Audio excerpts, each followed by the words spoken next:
Good morning, everyone. Thank you for coming to this morning training session for accessibility. Um, First, I will briefly introduce myself. I'm Jenny Lee. I'm Associate Professor of Operations Management from the Department of Management, Operations, and Marketing. I'm also the Faculty Fellow of the College of Business Administration for Accessibility. So according to the federal law, um, all the universities um, receiving federal funds needs to make sure that all of our instructional materials are accessible, okay, for all students. And we need to comply to this law by April 26th of 2026, so next spring, okay. Today, I'm going to walk you through um, some basic but very important principles that in, we need to integrate into our instructional materials. For example, our syllabi, our PowerPoints, um, and basically all the instructional materials that we will post online for students to access. Okay. So actually, there are a lot of things that we need to make sure to integrate into our instructional materials. Um, but given the limited time, we don't want to make it overwhelming. So we want to help our faculty members to start with the basic things. So currently, we can just focus on the word, the word CHIL, CHIL. Okay, so it's acronyms for four things. The C stands for color contrast. Okay, H stands for heading. I stands for image. That means what we need to provide all text for all of our images. And L stands for link. That means we should include descriptive links into our instructional materials. Okay. And next, I will walk you through each of them. Okay. So first, let's start with the color contrast. Okay. So color contrast actually means that we need to make sure our background color and foreground color they have enough contrast so it will be easy for students to see it, especially for those students with challenging vision. Okay, so for example, most of the time for my syllabi and for my PowerPoints, I usually just write black on white, okay?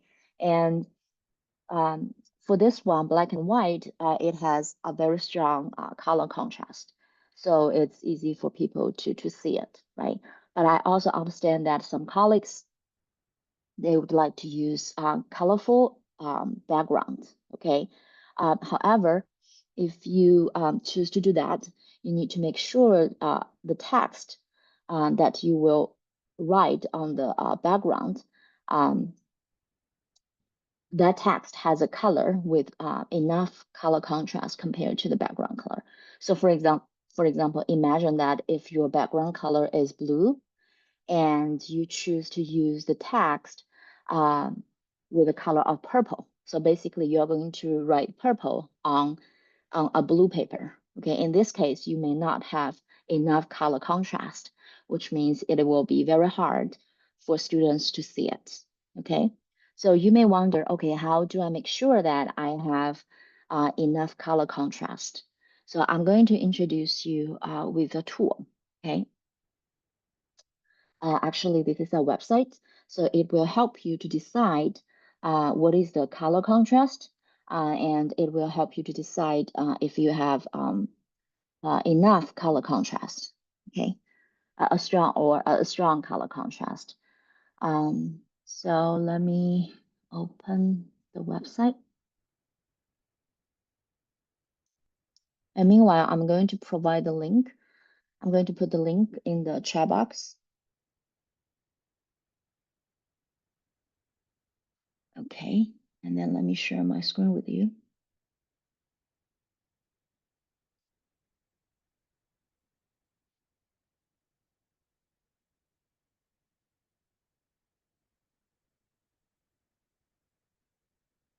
Okay, so this is a website um, that can help you to track the color contrast. Okay, so here you see we have background color and we have foreground color. Okay, so you can put your background color here, the hex value.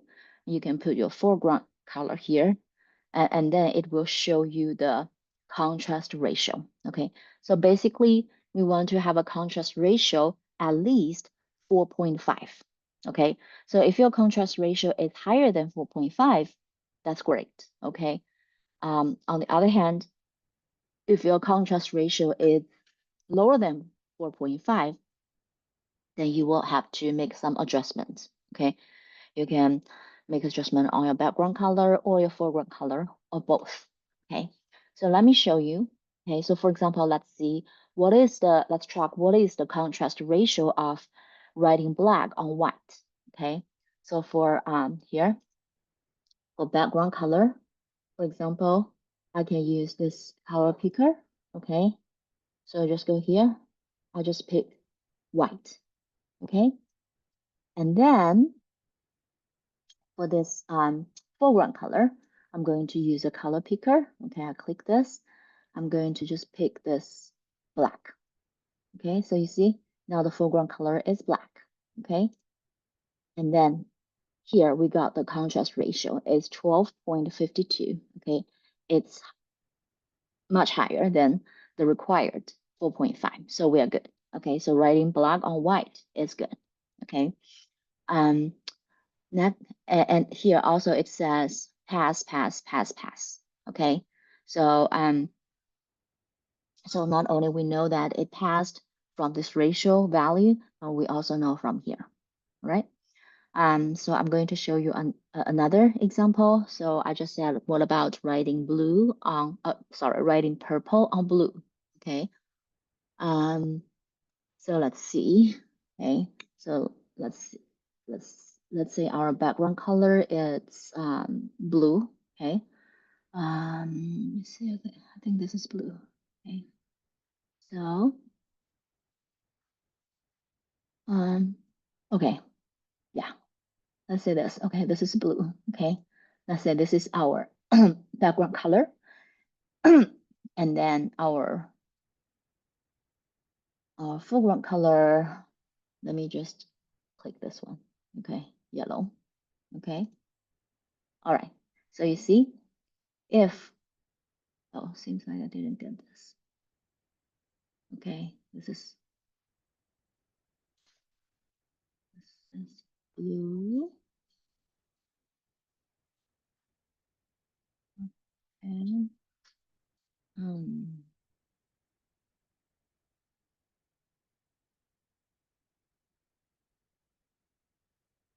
okay, blue. Okay, so here you see, if we write purple on blue, right? Our background color is blue, but our foreground color it's light purple, right? And then you can see the ratio drops to 3.67, which is lower than 4.5. Okay, and you can see here, although these two pass, but here normal text it shows fail, and this gives you an example. Okay, what is the effect of writing light purple on blue background? Okay, you can see that um, it may be challenging for students whose vision is challenged to see this clearly, right? So in this case, you may need to make some change on your background color or your foreground color or both, okay? After change, you can recheck the contrast ratio. So as long as it is higher than 4.5, you should be good, okay? So this is color contrast, all right? So I'm going to stop sharing my screen. Okay, I hope this is clear to you. Okay, the next letter is H. Okay, so for H, it stands for heading styles. Okay, so that means in our syllabi, in our PowerPoints, we should use stylized headings embedded in Word, okay, or PowerPoint. Okay, next I'm going to show you how to do that, and also going to illustrate to you why we need to do that. Okay, so I'm going to use an old syllabus of my class and to show you some mistakes I made and to show you how to remediate that. Okay. Okay, give me one sec. Let me just open that and then I can share the screen with you.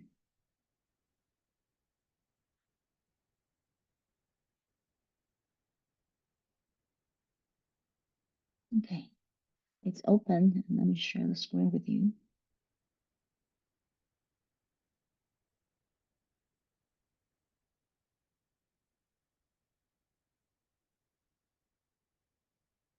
Okay, so this is a, syllabus of one of my OMBA class in spring 2025. Okay, so at that time, I didn't know when I was developing this syllabus, I didn't know much about accessibility. So I didn't realize those principles that we should integrate into our instruction materials. So I can show you some mistakes I made. Okay, so for example, you see here, this is the title of this whole document. Okay, this is the title is OM 5630 OMBA Seminar in Quality and Productivity Management. So uh, this is the syllabus for this class, right? And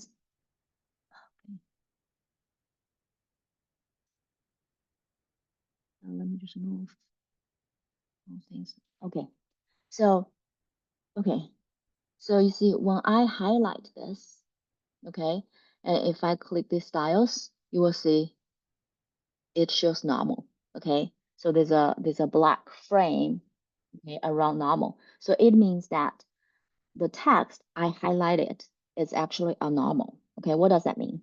That means I just used manual adjustments. Okay, that means I highlighted this line and then I manually clicked this button bold. I manually clicked this button underline. Okay, and I manually adjust the font size to 14. Okay, so this is what I did. Okay, so at first I just type. Okay, I just type OM 5630 Seminar in Quality and Productivity Management. After that, I just highlight the line and click bold, click underline, and click the drop down menu here to choose the size of 14. This is what I did. Okay, so in another word, I didn't use the stylized heading embedded into Word. Okay, so that's why when we highlighted this line and we click styles, it just shows normal.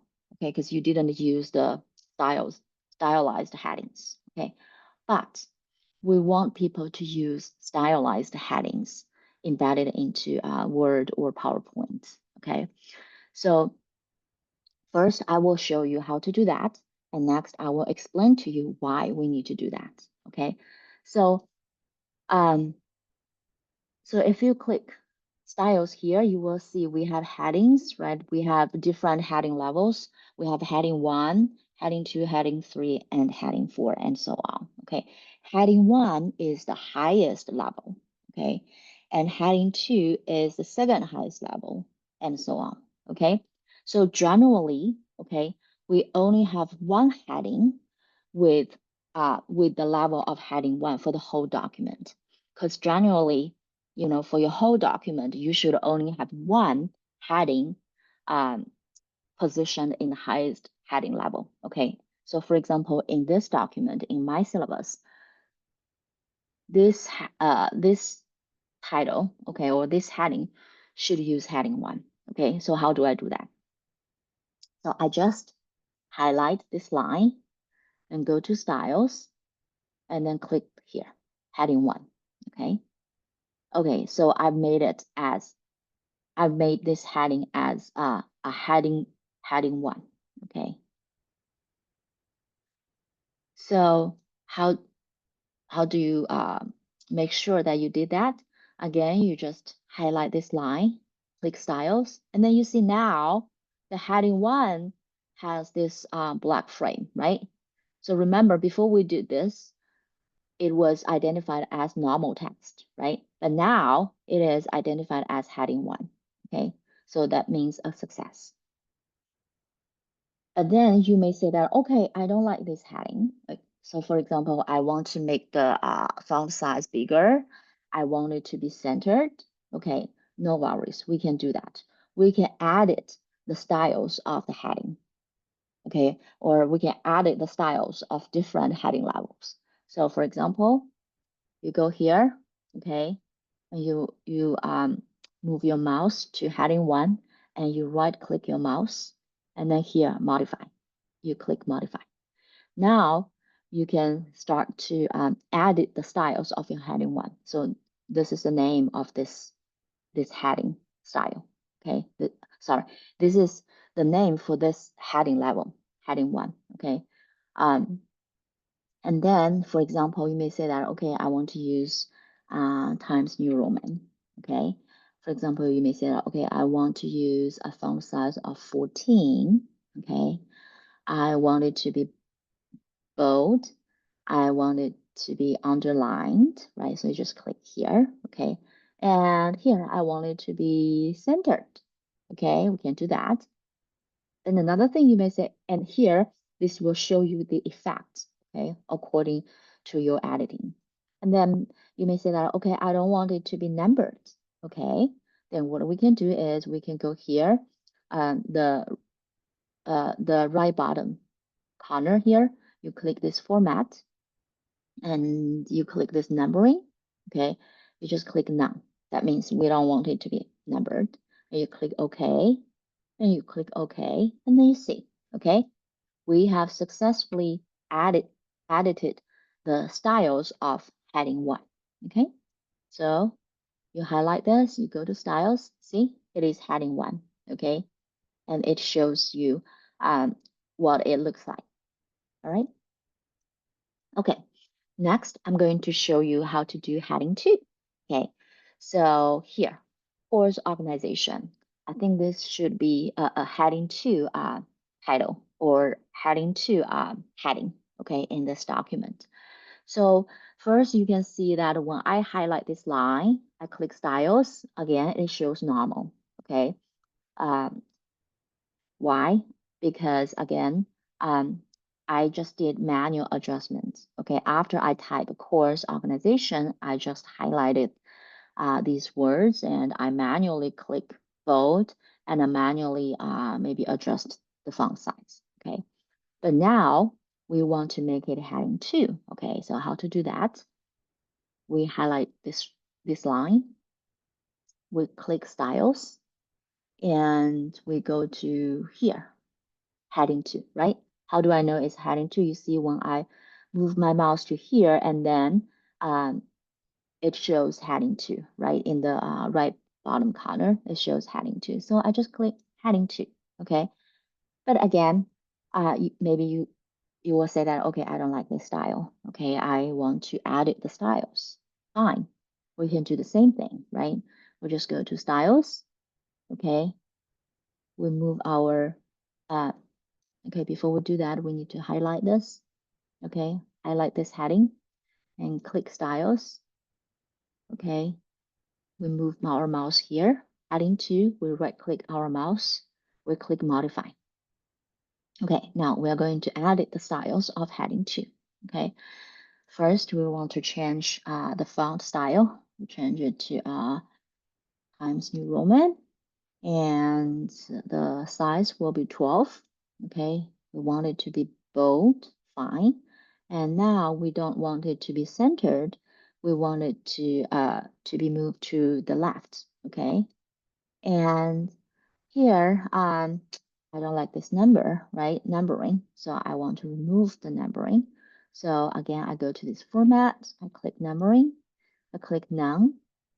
Click OK. I click OK. Okay, you see?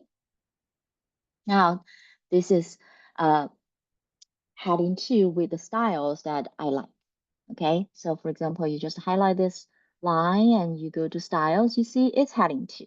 Okay, um, Now, for this one, okay, you can compare this one and this one. So this is already a heading 2, right? But if you highlight this line, okay, it should be a heading 2, but it's not. Actually, it is normal. Why? Again, I used a manual adjustment.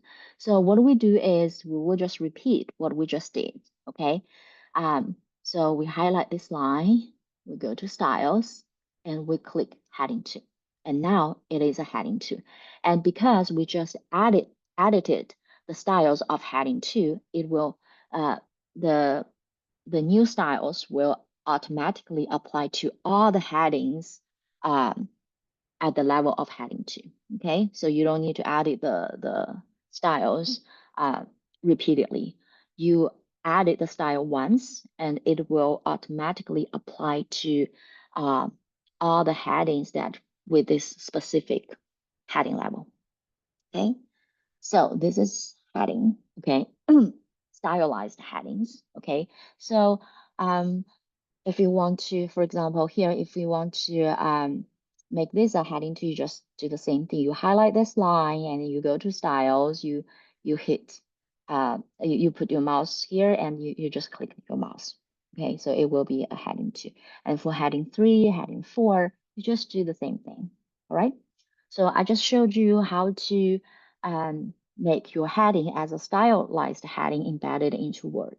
So next I'm going to explain to you why we should do this. Okay, we are doing this because it will be easier for students who use screen reader devices to navigate these documents. Okay, so for example, before I changed my headings to stylized headings, remember all these titles, headings, they were just recognized as normal, right? So that means students who use screen reader devices cannot distinguish these titles from the normal text. So for example, this normal text. Okay, so they don't know, oh, this is a, for example, oh, this is a new section, okay, or this is an important um, information. Okay, so for example, course description and learning objectives. Okay, they couldn't tell. Okay, so only when we use the stylized headings, okay, can the student who use screen reader to identify that, oh, this is a new section or this is a section title. Okay, um, that's one reason. Another reason is it makes it easier for them to navigate this document. It makes easier for them to jump to different sections. So for example, the students may say that, okay, I know the course organizations, I know the course description and learning objectives. I want to jump to grading.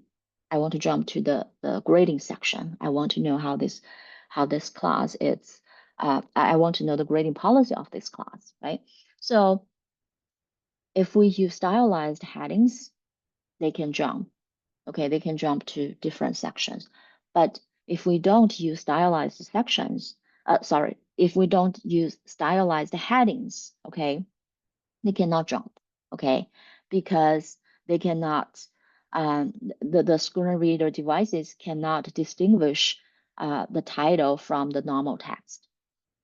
Okay, so that's why we should use stylized headings, okay, to help students who use screen readers to navigate our document or our files easier, okay. Um, so that's headings, okay. So next, we're going to talk about the letter I, that means image. So that means we should provide alternative text for all of our images. Why? Because again, students with screen reader, um, they cannot they cannot see the images or pictures uh, like we do. Okay. For example, I don't use screen reader, right? I just look at the document, right? So I can see what is the image, what, what is included in an image.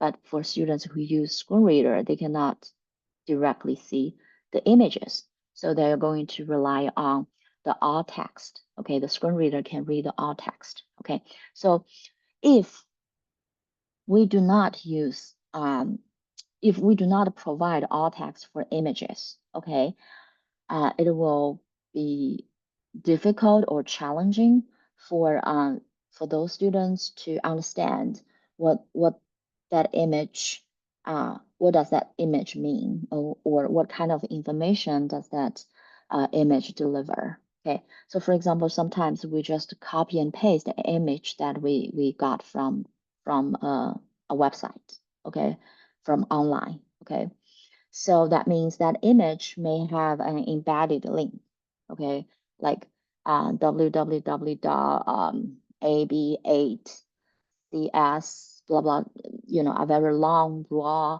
uh, website link, right? So if we don't provide alt text, sometimes the screen reader will just read through that link, okay, that image link. And this is nonsense to our students. This doesn't provide any useful information for our students, right? So that's why we need to provide um, alt text, okay, for those images. So let me give you an example. Okay, I think for this document I don't really have a image. Okay, but let me just copy paste a image I have here, so I can show you.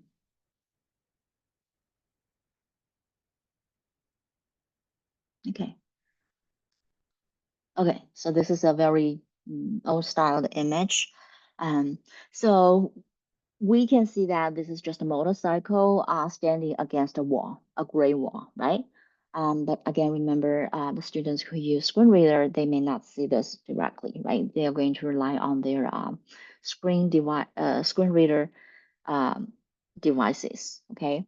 So how do we provide all text here? Okay, so one thing one thing I need to,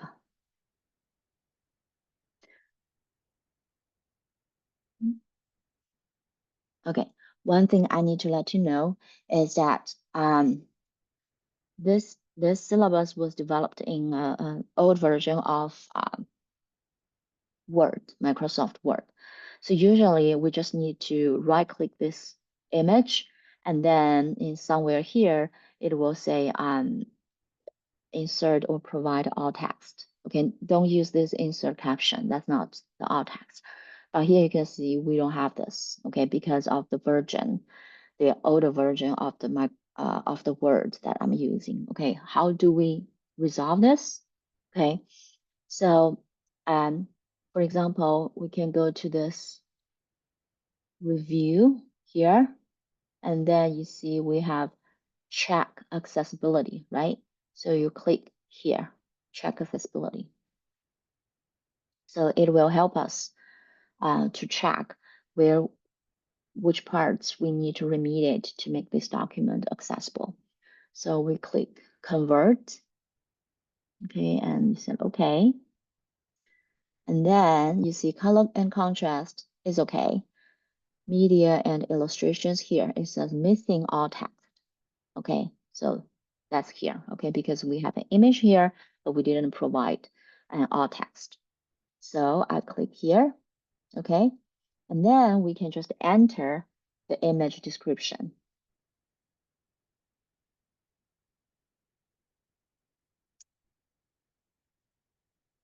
Okay, so this is what I, I will write here.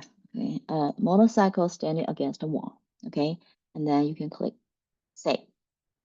Okay, and then you see it's tracked. That means, okay, we don't have any missing alt text. We have provided an alt text for the image included in this document, right? So that's good. Okay. Um, for example, later you may say that, oh, I want to change the alt text. Okay. I think the description was not detailed enough or accurate enough. Maybe I want to do some editing. What do we do? Now you can just move your mouse here and then just right click and then here, you see view all text. You just click here and then you can add it here. Okay, you can add it here.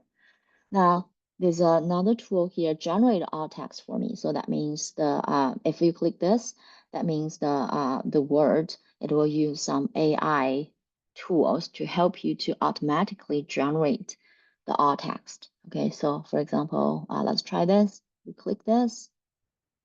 Okay, so it says a motorcycle parked in a dark room. Okay, and here says AI generated content may be incorrect.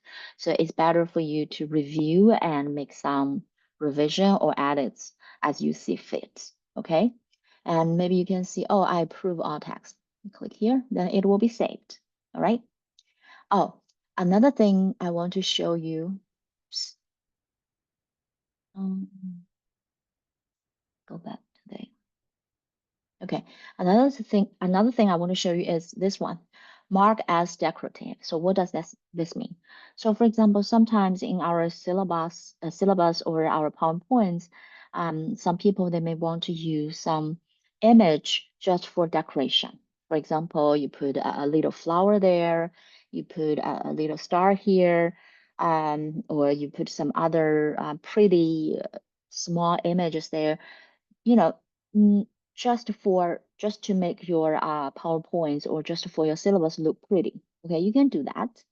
And in that case, you do not have to provide alt text for those images because those images are just serving as a decorative purpose, right? A little flower, a little star, right?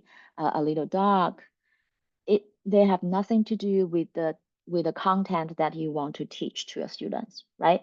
So in that case, you don't have to provide alt text for those decorative images. You can just click here, mark as decorative. Okay, that would be fine. So if you just click this mark as decorative, and then when students who use screen readers come to this image, the screen reader will just tell the students that, oh, this is just a decorative image. Okay, you don't need to worry about it. That's fine. Okay, so this is what it means. All right. So I also want to introduce you to a website which was recommended to us by Cassandra. She used it and she loved it, and we tried it. It's great. Okay, so it's a website created by Arizona State University. So it will automatically generate all text for you, and it's doing a great job. Okay, so let me show you. Okay, so let me put the website link in the chat box for you.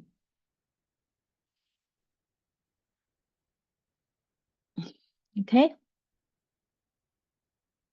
and let me share my screen with you.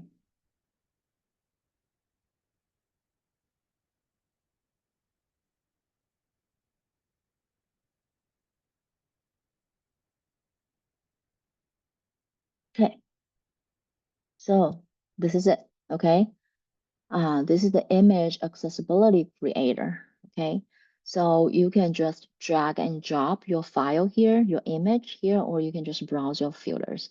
So for example, let's try that image. Okay, so here.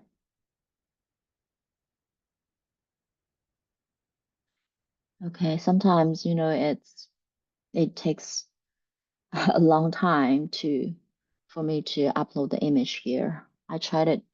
I tried I tried this image before a couple of times. I succeeded once and I failed once. Okay.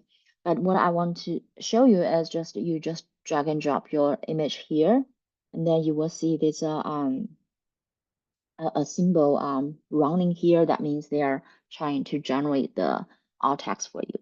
And this creator is doing a good job because we tried a very complicated image. I think it was provided by a faculty in computer science. They have a large, complicated uh, electronic circuit figure. Okay, and it's hard to provide the alt text. So we tried it here, and then this creator, this tool, generated a very detailed, accurate description for that image. Okay, so this is a good tool for you to use. Okay, and of course, after they generate the description for you, you can always review it and make some edits or revisions as you see fit. Okay.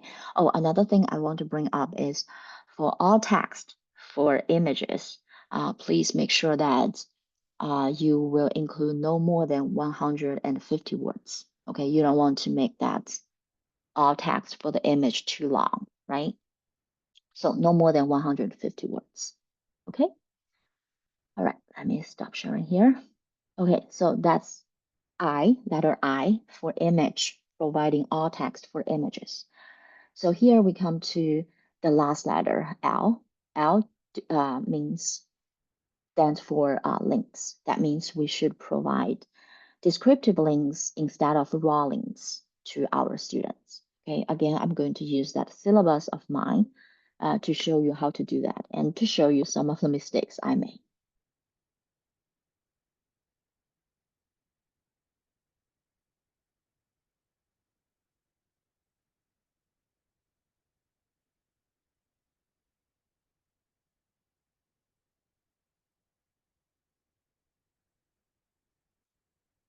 Okay, so we come back to my syllabus, right? So we want to provide descriptive links instead of raw links or something like click here, okay? So we don't want to do that. However, you can see I made those mistakes, okay, in my syllabus. So this is a raw link. This is not a descriptive link, okay? Here again, raw link, not descriptive link. Here again, a raw link, okay? So why we don't want to put the raw link here? Because the screen reader will just read this as HTTP colon slash slash CATALOG dot CSUSTAN, blah, blah, blah. This doesn't make sense, right, to our students, right? So we want to provide descriptive links to our students so they know where they will go, okay? How do we do that? For example, this is the link to the CSU Stanislaus catalog for student code of conduct, right? So first, okay, we'll just highlight this link. I just cut it, right? And then I highlight these words, right click my mouse, okay? Click this link, okay? And I put the address here, the link I just cut, I just paste it here and I click OK. Okay, now you see these words, it becomes blue and underlined. That means this is a clickable link. Okay, so you see if I hover my mouse here, it will say this will show the raw link and it will say that, okay, control plus click to follow the link. So this is a descriptive link. Okay, so for those students who use screen readers, when they come here, they will know that, oh, if I click it, it will take me to the CSU Stanislaus catalog for student code of conduct. Okay, so they don't need to know the raw link, right? It doesn't deliver any useful information to them. They just need to know where this link will take them to. Okay, so here, for example, it will take them to the catalog for student code of conduct, right? Okay, so so here, so for example, let me show you uh, another link here. So like this is the DRS. Okay, this is the website of the Disability Resource Services. Okay, so I should make it a descriptive link. So again, I just highlight this link, I cut it, okay, and okay, here, okay. I just highlight this Disability Resources Service website and I right click my mouse I click link, okay, and I just put the website address here. I click OK, and then you see here the Disability Resource Service website become the color of the font becomes blue and underlined. And if we hover our mouse here, you see this is a clickable link, right? And of course, here we need to make some edits um, to make it read right. Right? So the point here, I just want to show you how to make a link to be a descriptive link, okay? Not a raw link or not something like, oh, click here, okay? All right, so we have gone through the CHIL. C, color contrast. H, headings. I, image. That means providing alt text for images. And L, providing descriptive links. Okay. Um, thank you for watching this demo. I hope you find it useful. Bye.